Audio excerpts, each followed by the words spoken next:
Good morning students. Class 10th आपका जो chapter था संचयन का फर्स्ट वो हरियर का और राइटर थे मिथिलेश्वर।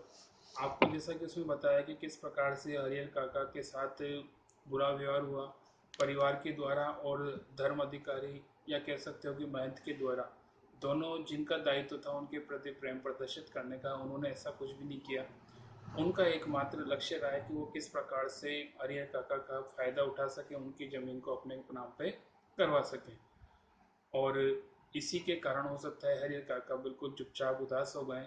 उन्हें न किसी से मतलब है, बोलचाल करना, किसी के साथ उठना बैठना बातचीत करना उन्होंने बिल्कुल बंद कर दिया था। अब ये चैप्टर कंप्लीट हुआ। आपके इसके क्वेश्चन आंसर इस प्रकार है। हरिहर काका को महंत और अपने भाई एक ही श्रेणी के क्यों लगने लगे? आंसर है, हरिहर काका को महंत और अपने भाई एक ही श्रेणी के इसलिए लगने लगे क्योंकि दोनों हरिहर काका से नहीं बल्कि उनकी जायदाद से प्यार करते थे।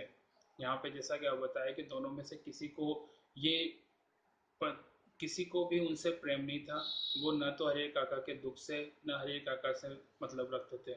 उनका एकमात्र उद्देश्य था कि वो किसी प्रकार से उनकी जायदाद को अपने नाम करवा ले। दूसरा कारण, दोनों को हरिहर काका पर संदेह था कि हरिहर काका कहीं अपनी जमीन दूसरे के नाम न कर दे, क्योंकि दोनों साम दाम दंड भेद किसी भी प्रकार की नीति को अपनाने से चूकना नहीं चाहते थे। वो ये चाहते थे कि चाहे किसे भी हो लेकिन अपनी जायदाद अपने नाम कर ले, और ये डर दोनों को सता रहा था। और इसी कारण दोनों एक दूसरे पे विश्वास और संदेह की स्थिति में थे कि हरिहर काका के साथ दिखावटी व्यवहार या किसी प्रकार का प्रलोभन, लालच, दबाव कुछ देकर कहीं ऐसा नहीं हो कि कोई दूसरा व्यक्ति उनकी जायदाद को अपने नाम लिखवा ले। क्वेश्चन नंबर नेक्स्ट है, कथावाचक और हरिहर काका के बीच क्या संबंध है, इसके क्या कारण है? आंसर है, कथावाचक और हरिहर काका के बीच दोस्ती का संबंध है। जैसा कि आपको मैंने बताया कि दोनों में उम्र का एक बहुत बड़ा अंतर है, लेकिन फिर भी यहाँ पे हम देख सकते हैं कि दोनों के अंदर मित्रता का भाव है। मित्रता किसी प्रकार की जाति, धर्म, भाषा, उम्र कुछ नहीं देखती है। वही चीज यहाँ पर हरिहर काका और साथ में कथावाचक के बीच है। इसके दो कारण हैं। फर्स्ट, हरिहर काका कथावाचक के पड़ोस में रहते हैं। यहाँ पे जैसा कि बताया कि वो एक दूसरे के पड़ोसी थे और पड़ोसी में आपस में एक दूसरे के प्रति अपनात्व और प्रेम होता है। नेक्स्ट नंबर 2, हरिहर काका कथावाचक को बचपन में बहुत प्यार करते थे, क्योंकि यहाँ पे ऐसा लेखक की माँ बताती है कि जब वो छोटा था तब हरिहर काका उसे अपनी कैसे तो बाजू में भुजाओं पे घुमाते रहते, साथ में हो सकता है कि उसको प्यार दुलार करते थे, और यही दुलार बड़ा होकर दोस्ती बदल गया। यहाँ पे जैसा कि उसके प्रति जो प्रेम रहा है वो प्रेम ही दोस्ती का कारण बनता है। यहाँ पर हम जैसा कि मानते हैं कि दोस्ती के लिए सबसे अधिक बात होती है वैचारिक समानता, और वैचारिक समानता ही कथावाचक हरिहर काका की दोस्ती का मुख्य कारण माना जाता है। Next number question, Harihar Thakur बारी के प्रति गांव वालों के मन में अपार श्रद्धा के जो भाव हैं उससे उनकी किस मनोवृत्ति का पता चलता है? आंसर है, ठाकुर बारी के प्रति गांव वालों के मन में अपार श्रद्धा का कारण उनकी धर्म के प्रति गहरी मनोवृत्ति है। धर्म के प्रति उनकी आस्था है, धर्म के प्रति वो लोग अपना मन रखते हैं, और इसी कारण ठाकुर बारी और ठाकुर जी के प्रति श्रद्धा का भाव है। गांव वाले हर शुभ काम में भगवान का योगदान मानते हैं, चाहे जमीन जायदाद की समस्या हो, चाहे बेटी की शादी का प्रश्न हो, या बेटे की नौकरी का प्रश्न हो, या अन्य कोई शुभ कार्य, सभी में भगवान का योगदान माना जाता है। ऐसा लगता है उनको कि उनके जो भी कार्य सिद्ध हुए, चाहे बेटी का अच्छे घर में विवाह हो, चाहे बेटे की नौकरी लगी हो, चाहे जमीन जायदाद की समस्या से छुटकारा मिला हो, इन सभी में ईश्वर का योगदान है, और इसीलिए वो उसके प्रति अपना आभार जताते हैं। और पूरे होने पर ठाकुर बारी को दान दिया जाता है। यहाँ पे जैसे कि जब उनकी मनोती पूरी होती है तो ईश्वर को भेंट चढ़ाते हैं, जिसमें रुपया, पैसा, जमीन जायदाद तक भी वो ठाकुर बारी के नाम कर देते हैं। इस प्रकार उनकी धार्मिक मनोवृत्ति का पता चलता है, और पता चलता है कि उनके मन में धर्म के प्रति कितनी आस्था है, वो ईश्वर के प्रति कितना विश्वास रखते हैं। नेक्स्ट क्वेश्चन, अनपढ़ होते हुए भी हरिहर काका दुनिया की बेहतर समझ रखते हैं, कहानी के आधार पर स्पष्ट कीजिए। आंसर है, अनपढ़ होते हुए भी हरिहर काका जानते हैं कि जब तक उनकी जमीन जायदाद उनके पास है सभी उनका आदर करेंगे। यहाँ पे परिवार वालों का उनके प्रति जो प्रेम है, वो प्रेम का मुख्य आधार सिर्फ एक ही है, वो है जमीन। जमीन जायदाद के लिए उनकी सुरक्षा करते हैं, उनको आओ भगत सत्कार करते हैं, उनका ध्यान रखते हैं। और उन्हें इस बात का एहसास हो गया था कि हरियर काका जानने लग गए थे कि अगर उन्होंने जीते जी अपनी जायदाद किसी के नाम कर दी तो निश्चित तौर पर हो सकता है कि उनका अपमान होगा, या हो सकता है कि उनका जीवन दुभर हो जाएगा। सभी उनका आदर करेंगे। महंत और उनके भाई भी जमीन के कारण ही उनका आदर सत्कार करते हैं। वे यह भी जानते हैं कि यदि उन्होंने जीते जी अपनी जमीन जायदाद किसी के नाम लिख दी तो उनका जीवन नरक सा हो जाएगा। जैसा कि यहाँ पे गांव का उदाहरण है कि गांव में किसी अन्य प्राणी के द्वारा अपनी जायदाद जीते जी किसी और के नाम लिख दी तो उसे 2 वक्त का भोजन या 2 वक्त का रोटी भी उन्हें अखड़ने लगी और उसके साथ बुरा व्यवहार किया गया। इसलिए उन्होंने निश्चय कर लिया कि वे अपनी जीते जी अपनी जायदाद किसी के नाम नहीं लिखेंगे। नेक्स्ट क्वेश्चन, हरियर काका के मामले में गांव वालों की क्या राय थी और उसके क्या कारण थे। यहाँ पे जैसे हरियर काका, उनके मामले में गांव अलग अलग रूप में बटा हुआ था, वो अपनी अपनी राय रखता था।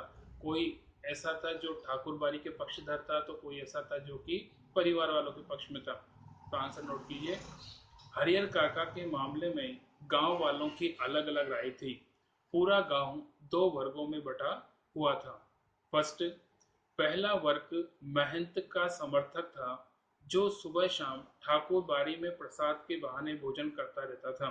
यहाँ पे ईश्वर को जब भोग लगाया जाता है तो बाकी जो प्रसाद है वो प्रसाद के रूप में उन्हीं व्यक्तियों में बढ़ता है जो ठाकुर बाड़ी में रहते हैं। और यहाँ पे ये जो व्यक्ति है वो प्रसाद के बहाने वहाँ रहने वाले, वो चाहते थे कि महंत को खुश रखा जाए और इसी कारण वो उसके समर्थक था। इसलिए यह वर्ग चाहता था कि हरियर काका अपनी जमीन ठाकुर बाड़ी के नाम लिख दे।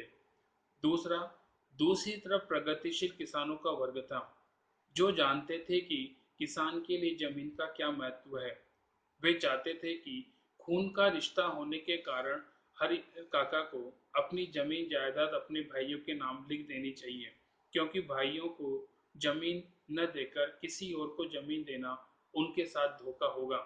यहाँ पे जैसा कि इस वर्ग की जो सोच थी या उनका जो विचार था ये था कि परिवार में कई ऐसे मतलब गांव में ऐसे कई परिवार हैं जिनके पास हरियर काका जिससे व्यक्ति रहे। हरियर काका के पास तो जमीन है, जायदाद है, इसलिए उनकी परवाह की जा रही है। लेकिन बहुत से ऐसे परिवार के सदस्य जिनके पास जमीन जायदाद नहीं है। तो यहाँ पे अगर सिर्फ खून के रिश्ते का मुख्य आधार सिर्फ रुपया पैसा धन दौलत जमीन जायदाद ही होगी तो शायद ऐसा समय हो सकता है जहाँ पे उन व्यक्तियों की कोई परवाह न करें जिनके पास जमीन जायदाद नहीं है। तो उनकी एड शेयर कौन करेगा? यहाँ पे परिवार वाले इसलिए करते हैं कि उनका खून का रिश्ता है।